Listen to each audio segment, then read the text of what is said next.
John Kerry has demonstrated time and again that climate policy is close to his heart. For instance, at the Security Conference in 2020.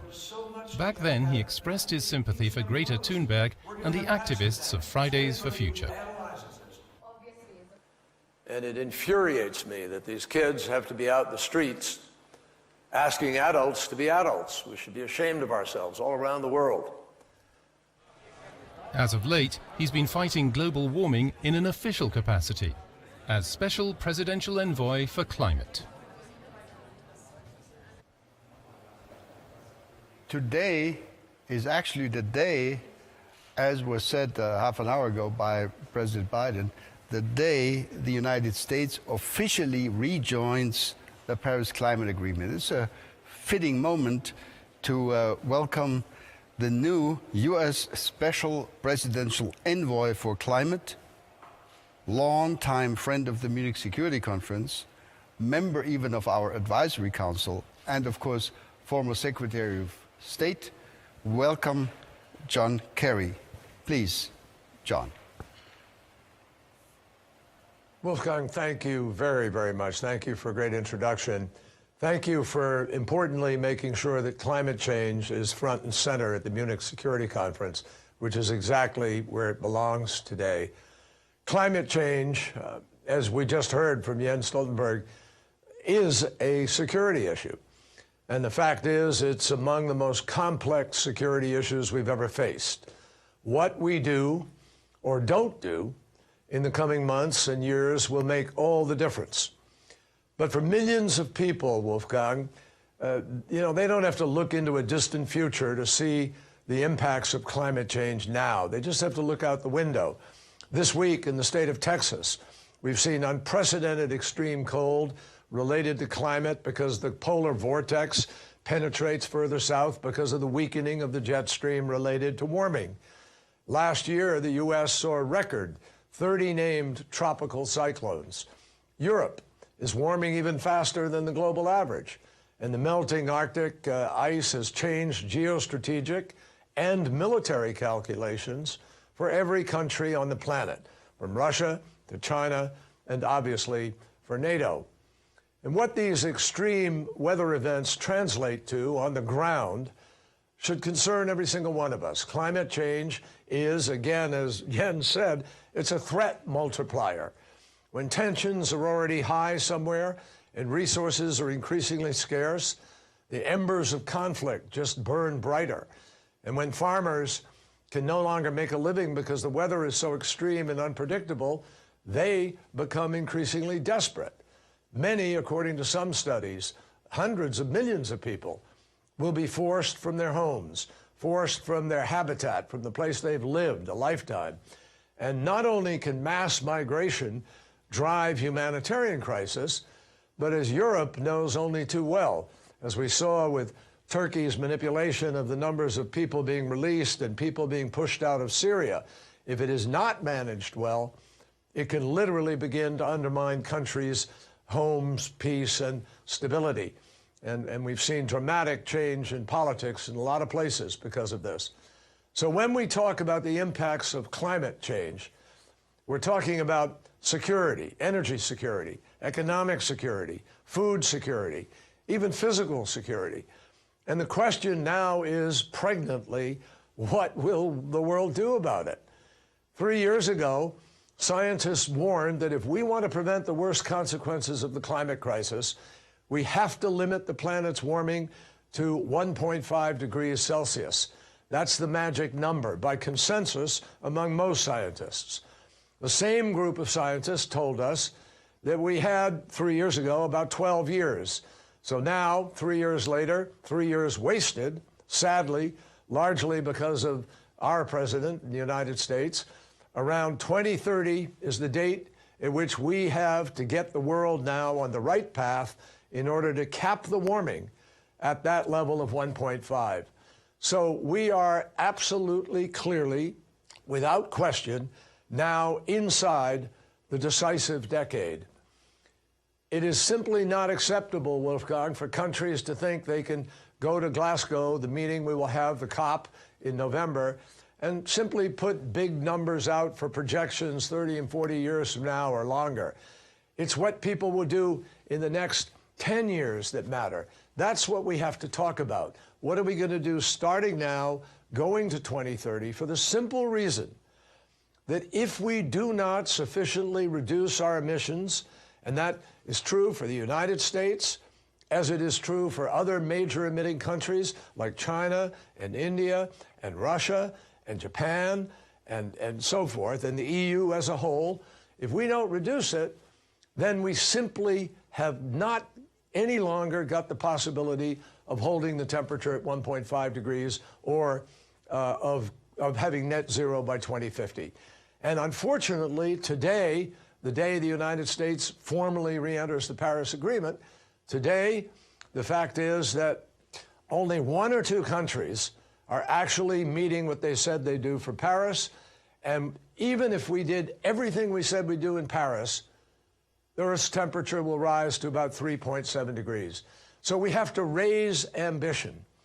That is why President Biden moved to rejoin the Paris Agreement hours after he was sworn in on day 1.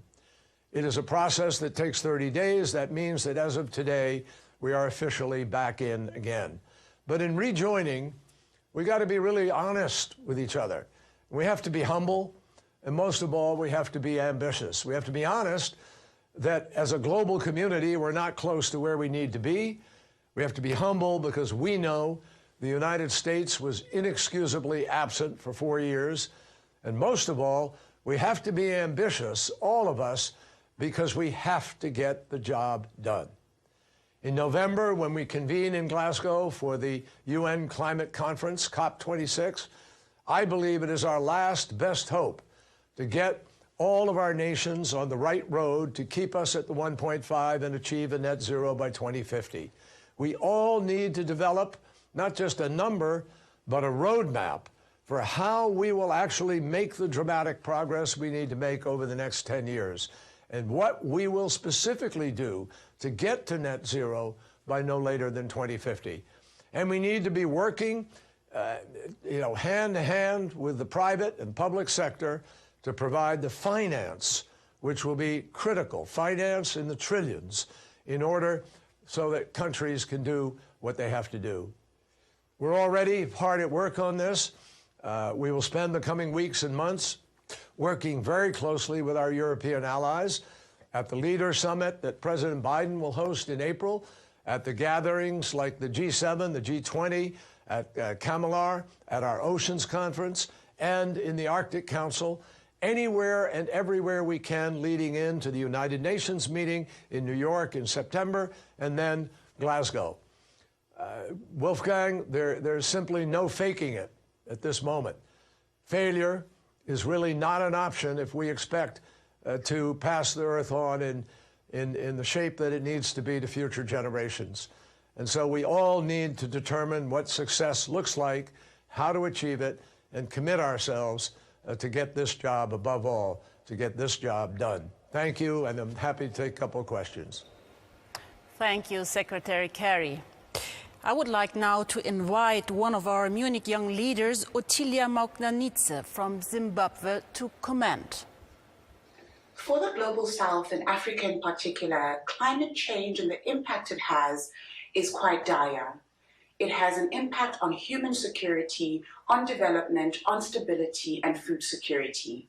And that means responses both at local, national, regional, as well as international level have to be crafted to respond to the particular needs.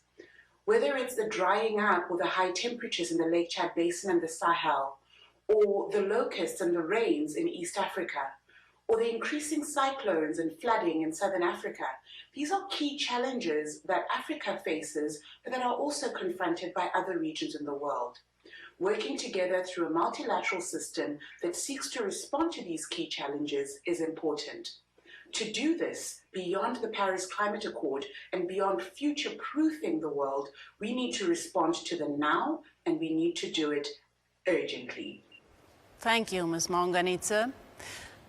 Secretary Kerry, now we have a question from our Munich young leader, Claudia Ruiz from Austria.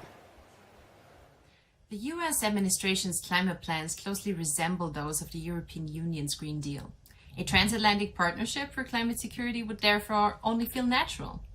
The European Union uses a trading system for carbon emissions, and we're considering additional measures to stop carbon leakage. But what steps could the US and the EU set together to try and build the biggest climate-neutral trading area? Thank you, Claudia. Secretary? Excuse me. Well, Claudia, yes. Claudia, thank you very much for the question. The answer is that we tried to do a trading system in the United States a number of years ago, but we had political challenges in getting it done. We do have a trading system in California, Washington, Oregon, and Canada.